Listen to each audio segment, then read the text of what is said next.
안녕하세요. 11월 24일 월요일 주님의 이름으로 문안 드립니다. 오늘은 골로새서 3장과 4장을 읽으실 텐데요. 골로새서를 마무리하며 바울의 마음을 생각해보는 시간이 되기를 소망합니다. 골로새서는 다른 서신과 비교해 볼 때 유난히 그리스도에 대한 내용을 많이 담고 있습니다. 그리스도께서 우리를 위해 하신 일뿐 아니라 그리스도가 어떤 분이신지를 설명하는 기독론에 대한 내용을 담고 있는데요.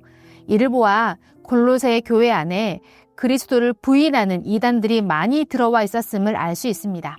그리고 그것을 안타깝게 여긴 바울은 1장과 2장에서 예수께서 어떤 분이신지, 그리고 우리를 속이는 세상의 헛된 철학과 속임수의 정체를 밝히며 그리스도를 믿는 우리가 어떤 마음과 어떤 태도로 살아야 하는지를 설명하고 있습니다. 특별히 3장의 내용은 땅에 있는 지체를 죽이고 위의 것을 생각하며 살 것을 강조합니다.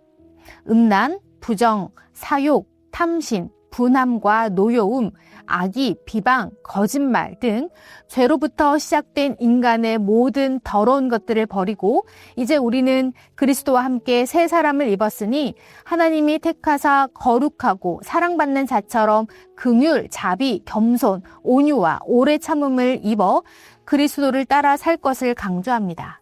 그리고 이어지는 내용은 성도들이 만나는 대표적인 인간관계, 지금으로 말하면 가정과 직장에서 어떤 마음과 태도를 가져야 하는지를 설명합니다. 그리고 4장에서 이 편지를 마무리하는데 여기서 등장하는 많은 인물들을 통해서 숨겨진 바울의 삶을 살짝 엿볼 수 있습니다. 바울은 한 곳에 정착하지 않고 이곳저곳을 찾아다니며 복음을 전하고 교회를 세웠는데 그럴 때마다 신실한 자들을 만났고 그들을 복음으로 잘 세워서 함께 동역하고 있음을 보여주고 있습니다. 특별히 골로새 교회와 인연이 깊은 한 사람의 이름이 나오는데요. 바로 오네시모입니다. 오네시모는 빌레몬서의 주인공이기도 한데요. 오네시모는 골로새 교회의 유력한 성도였던 빌레몬의 종이었습니다. 아마도 오네시모가 두기고와 함께 이 편지를 들고 골로새 교회를 방문했을 때에 골로새 교회에는 적지 않은 소동이 일어났을 것으로 보입니다. 그럼에도 바울은 편지 안에 오네시모를 신실하고 사랑받는 형제라고 소개합니다. 주인에게서 도망친 노예가 신실하고 사랑받는 자로 변하기까지 바울이 얼마나 눈물로 기도했을지 생각해 보게 됩니다. 또 한 사람이 있습니다. 바나바의 생질 마가입니다. 마가 요한은 사도행전 15장 36절부터 39절에 등장하는데요. 1차 선교 여행 때 함께했던 마가가 갑자기 중도 포기를 하는 바람에 2차 선교 여행 때는 마가를 데려가고 싶은 바나바와 크게 다투는 일이 벌어집니다. 그런데 지금 3차 선교 여행까지 다 마치고 로마 감옥에서 바울은 이 마가와 함께 있다고 말하고 있는 것입니다. 분명 성경에 드러나지는 않았지만 바울은 마가를 용서했고 다시 함께 복음의 일을 감당하고 있음을 알 수 있습니다. 이 외에도 4장에 등장하는 많은 이름들은 바울 못지않게 복음의 삶을 살았던 자들이었습니다. 이 모든 일들이 가능할 수 있었던 이유는 무엇일까요?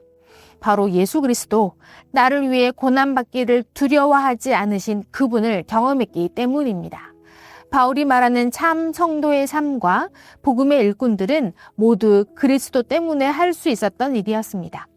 저는 골로새서 3장과 4장을 읽으면서 이 구절이 마음에 남았습니다. 3장 14절입니다. 이 모든 것 위에 사랑을 더하라. 이는 온전하게 매는 띠니라. 아멘. 그리스도로 인해 새 사람이 된 성도들은 이제 세상 사람들처럼 살 수 없었습니다. 그러나 쉽지 않습니다. 성도로서 부정한 일은 하지 않더라도 한없이 참아주면 안 될 것 같은 생각이 들기 때문이죠.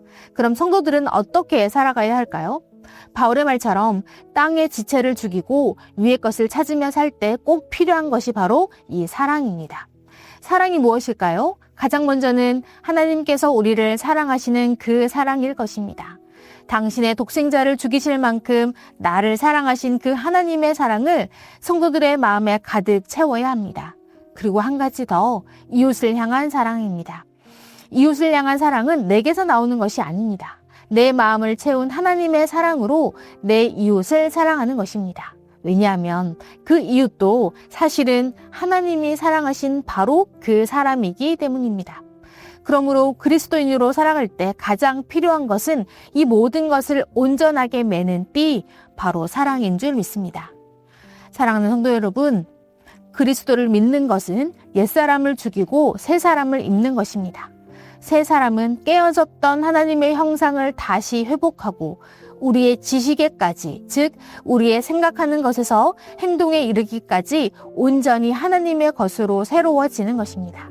오늘 하루 여러분이 만나는 사람들과 대화하고 일을 할 때 내 생각이 아니라 하나님의 생각대로 온전히 그리스도의 향기를 뿜어내는 복된 날 되시길 축복합니다. 기도하겠습니다. 하나님 아버지, 새 사람이 되었음에도 여전히 옛사람의 옷을 벗지 못하는 우리를 발견합니다. 주님, 우리의 생각을 만져주시고 우리 안에 주의 사랑을 가득 채워주시옵소서. 그래서 우리를 통해 그리스도의 아름다움을 드러내는 자가 되도록 우리를 만져주시옵소서. 홀로 영광 받으실 주님을 찬양하며 예수님의 이름으로 기도합니다. 아멘.